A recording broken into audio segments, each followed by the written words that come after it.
Kalau satu hari kamu jadi orang potong kuping ibu, kamu tuh nggak akan pernah jadi orang. Saya mau jadi pengusaha yang lebih besar, saya mau jauh lebih maju, lebih kaya dari hari ini, saya bilang gitu. Karena kenapa? Saya pengen tolong orang, banyak orang, Miss. Hanya saya selalu sharing tentang dulu kenapa saya dibully. Akhirnya saya buka sama publik bahwa saya nggak SMA, saya nggak kuliah. Dulu itu nggak gampang, Miss. Hah? Nggak SMA?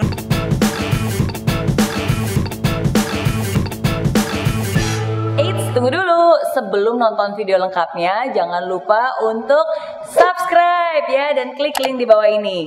Jangan lupa juga untuk klik tombol loncengnya. Oke? Terima kasih. Selamat menonton. Oke, jadi ada beberapa pertanyaan yang saya pengen tanyakan dari cerita kamu tadi ya. Berarti kalau gitu dibulinya itu pas lagi Tidak sekolah. Pas lagi nggak sekolah, Ya, karena jadi sama teman-teman kamu yang lain dong. Teman-teman dan guru-guru, bahkan salah satu guru tuh bilang gini, kamu nggak SMA, S1 aja gajinya 1.250. Waktu itu cuma 1.250 kan UMR-nya. Kalau satu hari kamu jadi orang potong kuping ibu, kamu tuh nggak akan pernah jadi orang. Gitu, mungkin tujuannya si ibu adalah support biar saya mau sekolah. Betul. Tapi memang itu cukup ngebekas sampai hari ini. Lu tuh nggak akan pernah jadi orang. Ngomongnya pakai bahasa Sunda, Miss. Lamun hiji poe si eta jadi jelema. Kalau someday dia jadi orang, terus celi aing, potong kuping saya, dia bilang gitu. Tapi yang saya bilang, drop the pride atau drop the wrong. Betul. Dan itu bulian itu memang satu dibully karena mungkin anaknya Oskafe tuh yang paling gede nggak mau sekolah, padahal bukan nggak mampu, memang anaknya aja nggak mau. Nah itu tuh kan kalau misalnya didengar setiap hari kan kecil hati juga. Dan sebenarnya itu bisa menjadi beban orang tua juga kan. Maksudnya orang tua pasti akan merasa bahwa mungkin orang tua lain berpikir, wah kasihan dia nggak bisa didik anak, masa anak nggak mau lanjut sekolah gitu kan. Apalagi anak paling besar. Laki-laki satu-satunya. Laki-laki satu-satunya lagi ya kan. Itu pasti ada menjadi pressure juga. Dan setiap hari kan tamu tanya, oh ini sekolah di mana? Oh nggak, habis sekolah musik. Aduh mau jadi apa hari gini sekolah musik. Dan itu everyday, Miss. Gitu. Jadi sampai ada yang bilang, dia mau cari makan di atas piano. Dia bilang nggak akan mungkin hari gini makan di atas piano tuh jadi orang tuh nggak mungkin. Jadi itu memang jadi satu stigma ya. Jadi maksudnya jadi satu nggak trauma sih, tapi maksudnya ya gue harus buktiin, membekas. Gue harus buktiin kalau gue jadi orang, gue nggak seperti apa yang lu bilang. Betul, gitu. Betul. Tapi karena memang itu passionnya kamu ya, maksudnya piano, musik. Waktu itu.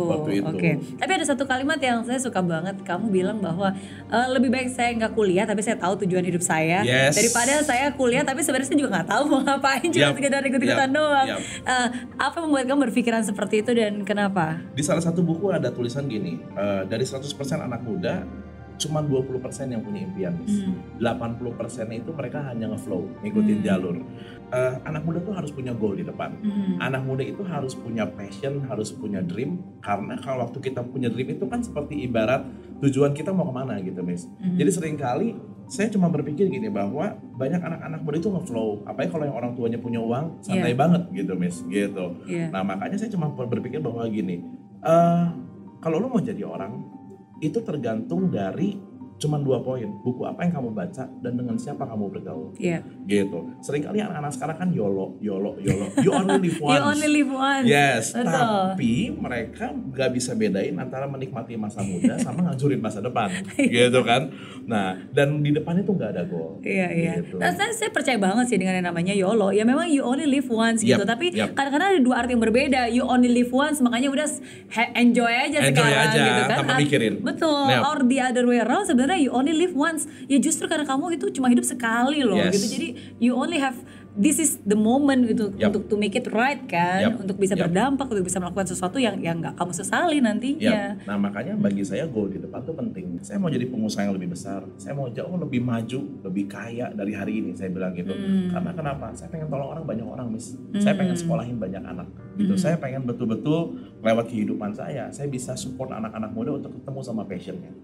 Itu karena kalau saya anggap let's say jadi pendeta misalnya gitu, saya bukan pengusaha, itu prinsip saya ya. Maksudnya itu bayangan saya. Saya mungkin lebih terbatas gitu. Tapi waktu saya jadi seorang pengusaha, saya punya networking, saya punya relation, saya bisa bantu banyak orang.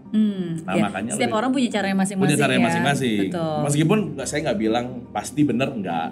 Cuma setiap orang punya panggilannya juga. Cuman saya pikir goal itu penting gitu. Nah gimana caranya kehidupan saya yang cuman segini ini harus bisa jadi influence, bisa jadi kayak katalisator mungkin untuk anak-anak muda bisa punya dream ke depan.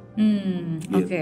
Berarti mimpi kamu pada saat itu adalah pengen jadi pengusaha? Simple. Kemanapun saya jalan, saya pengen jadi berkat. Itu mimpinya sebenarnya. Tapi mungkin cara yang memang saya pilih jadi pengusaha. Jadi pengusaha ya. Yes. Oke. Nah, terus lanjut lagi nih. Berarti kan tadi sempat cerita juga usaha catering. Dan cateringnya pun juga udah banyak kan, kayak ada ribuan. Sempat waktu itu. Betul. Terus kenapa akhirnya berhenti tidak melanjutkan catering dan akhirnya membantu ke OS? Apa gara-gara waktu itu memang keluarga butuh bantuan, akhirnya ya udah meninggalkan ini dan fokus ke yang bisnis keluarga? Sebenarnya catering sempat berjalan, tapi memang catering itu Mes kaki di kepala di kaki Mes. Apa tuh? Kaki di kepala? Kepala di kaki. Kepala di kaki. Maksudnya? Jadi kafe buka jam 11. Lalu tutup kafe jam 11 lagi kan malam. Jam 11 itu prepare catering karena jam 8 pagi harus berangkat. Gitu. Jadi nggak ada. Jadi waktu sekalian sebenarnya. Wow. Nah, kita hanya bisa jam 12 itu udah beres makan, jam 4 sore harus ngantar makan lagi buat yang jam 7 malam. Itu betul-betul nggak ada rest gitu Mas. Nggak ada rest banget. Yang kedua, yang paling sebenarnya capek adalah ya profit marginnya hanya 15%. Gitu, karena dulu harganya 5.000 harus pakai satu lauk, satu sayur, nasinya harus penuh satu kotak. 5.000? 5.000 rupiah dapat lauk, dapat ini dapat satu ayam, ikan, telur, sayuran dan nasi. Itu mau dong ya, ternyata 5.000 dapat ayam, ikan, telur, nasi, satu kotak. That's very worth it banget. Nah, endingnya kemurahan. Iya. Nah, endingnya hilang mobil kan. Nah, udah hilang mobil itu, pabrik tuh bayarnya nggak selalu lancar. Jadi kita misalnya, let's say 1 minggu itu omsetnya kita ngomong misalnya 25 juta Miss. Kita harus talangin ke itu tuh 20 juta per minggu. Nah, itu kan dikali 4 gitu loh. Iya, betul. Itu lumayan. Terus tiba-tiba nanti pabriknya mundur dan segala macam, cukup high risk. Jadi akhirnya kita kayaknya udah deh kita fokus ke kafe aja. Dan impian saya memang di umur 27 adalah saya pengen punya kafe di Bali. Nah, jadi 27 punya kafe di Bali, 28 Bali, 29 tuh yang Pascal. Nah, ini yang kita jalani. Makanya saya pikir kayaknya dengan kafe kita bisa lebih kontrol juga makanannya. Betul. Kita bisa ketemu tamunya juga langsung. Itu kayaknya lebih oke daripada catering yang sekali kirim 1.500, 1.000 itu resikonya lebih besar. Betul. Berarti dari sejak tahun berapa nih Steve mulai terjun dan benar-benar fokus ke OS? 2012. 8 tahun. Ya, oke. Dan bisa terlihat perubahan yang signifikan ya. Maksudnya karena dengan anak muda juga yang menangani. Jadi mungkin diferensiasi apa nih value added yang akhirnya bisa dilakukan dan akhirnya bisa membuat lebih besar lagi seperti yang sekarang? Sebenarnya sih simple ya, karena dulu OS Cafe itu nggak ada manajemen ya Miss. Jadi dulu tuh kayak saya bakar steak, mami di kasir, papi bagian create atmosfernya, dede itu ada yang di kitchen, ada yang di pantry. Jadi kita berlima tuh semuanya join di situ, tapi memang salah satu impian saya itu adalah setiap tahun harus keluar negeri. Itu impian dulu ya Mas. Gitu. Kalau kita sekarang begini terus, ini tidak akan pernah jalan. Kita nggak akan pernah bisa tinggalin kan. Iya, karena harus di situ terus. Harus stay terus, karena nggak percaya sama orang. Nah, saya mulai create sistemnya, ada manajemen, ada manajer, ada karyawan, ada kepala karyawan, ada kepala pantry, ada kepala kitchen, yang akhirnya sekarang ada atau nggak ada kita itu bisa berjalan. Nah, jadi menurut saya sih gini, sekarang karena saya udah create sistemnya, meskipun mungkin belum sempurna, tapi at least saya bisa tinggal. Nah, tugas saya adalah bikin networking di luar OS untuk mengenalkan OS sama banyak orang. Nah, gimana caranya anak-anak muda ini juga, makanya saya selalu bilang gini, anak-anak muda ini tuh kapanpun mereka boleh datang ke OS, mau discuss, mau ngobrol, mau sharing. Saya happy banget waktu OS tuh bisa jadi, terutama Pascal ya, itu bisa jadi kayak base campnya mereka. Mereka mau ngobrol, mau sharing, saya juga stay di situ untuk support mereka. Iya. Dan sekarang udah berapa cabang nih berarti OS? Kopo, Pascal, Jakarta, sama ada OS Cafe itu so nanti kayaknya mau bikin yang seafood itu adanya di depan OS Cafe yang Kopo. Gitu. I love seafood. Tapi di Bandung berarti ya? Di Bandung ya. Oke. Harus mampir ke Bandung berarti. Ya, nanti harus ke Bandung, Miss. Harus mampir ke Bandung. Yes. Oke. Tapi bener sih, maksudnya sometimes ketika kita sudah berhasil ya salah satu untuk bisa mengembangkannya ya meng-create sistem ya dan mencari orang yang tepat untuk menjalani sistemnya gitu. Dan akhirnya sekarang Steve pun juga bisa jalan-jalan dan jalan-jalannya bukan hanya jalan-jalan liburan ke luar negeri ya, tapi jalan-jalan alias bisa keliling dari sekolah-sekolah juga untuk memberikan inspirasi. Karena itu yang saya lihat sekarang kamu jadi lebih sering sharing berbagi di kampus, di sekolah. Biasa sharing apa kalau ke kampus-kampus? Di kampus itu saya bahas tentang, jadi sebenarnya kan balik lagi ke yang tadi, bulian itu kan luka Miss sebetulnya. Cuman saya percaya bahwa keterbukaan itu adalah awal dari pemulihan. Itu awalnya. Dan apa yang udah Tuhan izinin di belakang itu harus jadi berkat ke depan. Makanya saya selalu sharing tentang dulu kenapa saya dibully. Akhirnya saya buka sama publik bahwa saya nggak SMA, saya nggak kuliah. Dulu itu nggak gampang, Miss. Hah? Nggak SMA? Mau jadi apa? Itu kan selalu begitu. Hari ini saya bisa buktiin sama mereka bahwa nggak selalu orang S3 itu pasti sukses. Nggak selalu orang nggak sekolah itu pasti gagal.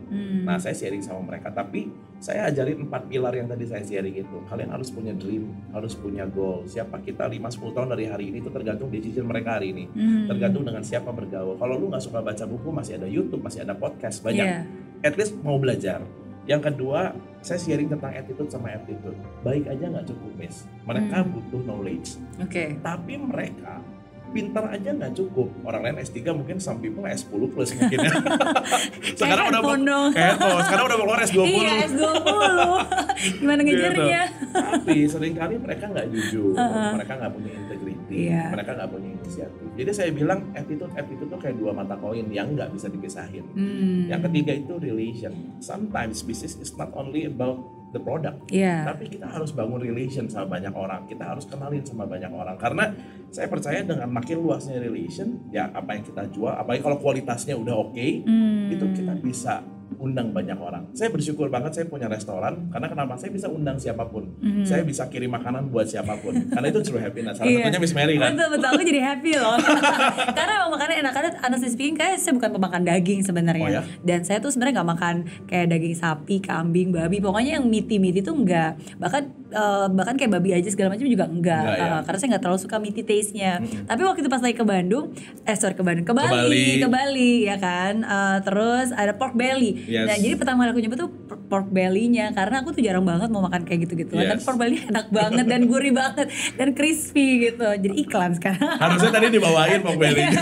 Terus tapi suami saya tuh suka banget daging. Jadi tuh wah benar-benar itu suka banget daging. Jadi pas lagi saat itu terus nyoba dan aku suka karena dagingnya tuh nggak terlalu super meaty banget yang kayak apa ya, yang kayak aduh teksturnya tuh susah banget digunyah gitu. Jadi bagi saya ini kayak ayam yang lebih ada rasa berbedanya lah gitu. Jadinya makanya aku juga masih bisa dimakan. Jadi iklannya Miss ya. Jadi iklan. Bukan iklan, nanti emang ini tapi anak review ya.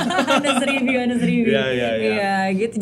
Jadi itu sih karena karena sebenarnya saya I'm very picky in food karena saya emang gak suka daging gitu. Tapi kalau misalnya dagingnya bisa saya makan itu berarti dagingnya enak. Karena kalau enggak saya makan. Nah itu makanya power of religion itu waktu kita bisa maintenance, kita punya customer, kita bisa tunjukin bahwa kita punya kualitas, ya mungkin ini salah satu buktinya gitu loh, bahwa dengan good relation itu kan kita bisa banyak dapat support dari orang. Betul. Yang terakhir itu adalah excellence bagi saya. Excellence itu kenapa? Orang tuh sering kali nggak punya integrity, orang nggak punya kualitas waktu mereka mau kerja. Nah jadi bagi saya excellence adalah memberikan yang terbaik meskipun mungkin hasilnya nggak yang terbaik. Nah 4 poin ini yang saya share sama anak-anak muda, bahwa apapun pekerjaan kamu ke depan, do your best. Saya bilang gitu, kasih yang terbaik, karena ya itu proses nggak mungkin hianatin hasil. Gitu. Soalnya kan setiap orang punya prosesnya masing-masing gitu. Karena waktu kita setia sama perkara kecil pasti dapat perkara besar. Amin. Itu sih, itu juga yang saya selalu yakini sih. Saya selalu bilang saya itu bukan orang yang paling pintar, bukan juga yang paling kuat, tapi apa yang membuat saya berhasil ya karena saya yang paling tekun. Gitu. Jadi percaya pada prosesnya gitu dan benar-benar tekun sekecil apapun tanggung jawab itu ya akan kita kerjakan dengan sungguh-sungguh dengan excellence. Gitu. Jadi ya ketekunan itu aja. Makanya kalau orang tanya gini, Steve kok bisa sih diundang sama Miss Mary? Steve kenapa sih bisa di kampus-kampus gitu kan? Saya bilang I'm not the richest one. Bukan, Oscafe juga bukan the biggest one. Even Oscafe masuk ke top 5-nya di Bandung. Tapi yang pasti saya punya hati besar buat anak-anak muda. Karena bagi saya setiap orang tuh berharga. Ya mereka, maksudnya gini, Tuhan create kita, Tuhan create by His own hand. Gak mungkin dibikin tanpa talenta, gak mungkin dibikin tanpa purpose gitu kan. Jadi saya percaya bahwa setiap orang berharga waktu mereka ketemu sama strength-nya mereka, sama power-nya mereka. Betul. Nah seringkali, orang-orang sekeliling kita itu kan lebih lihat yang negatifnya. Betul. Jadi kadang-kadang saya sempat ngomong gini, kalau lu lihat satu gelas setengah kosong atau setengah isi, banyak orang cuma bilang itu setengah kosong. Mereka bilang gitu. Kenapa sih mereka nggak lihat setengah isi, Miss? Kenapa mereka nggak fokus sama apa yang ada di hidup mereka? Kenapa mereka cari yang nggak ada di hidup mereka? Makanya saya bilang gini, saya nggak ngerasa good looking, saya nggak ngerasa yang paling pintar, tapi saya punya hati, itu yang saya punya. Makanya saya mau belajar terus, at least kemanapun saya ketemu, saya harus jadi berkat buat anak-anak muda. kemanapun saya melangkah, saya menjadi inspirasi buat anak muda. Amin. Dan sekarang pun apa yang kamu baikkan juga jadi inspirasi dan berkat bagi mereka yang mendengarkan ya. Amin. Tapi emang bener banget sih, maksudnya bahkan nih kasarnya kita bilang sampah aja kalau diolah pun juga jadi berguna. Betul. Gitu, itu sampah loh, diolah bisa jadi berguna. Kita kan bukan sampah, kita manusia, makhluk ciptaan Tuhan yang paling sempurna gitu. Jadi kalau kita nggak mengolahnya, ya nggak akan bisa ada kegunaan juga. Betul. Gitu kan, catat. Baik.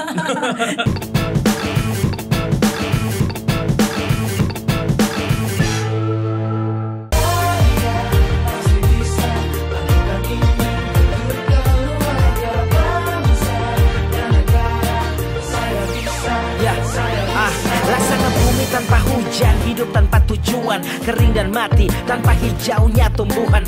Demikian kalau mimpi tak kunjung terjadi.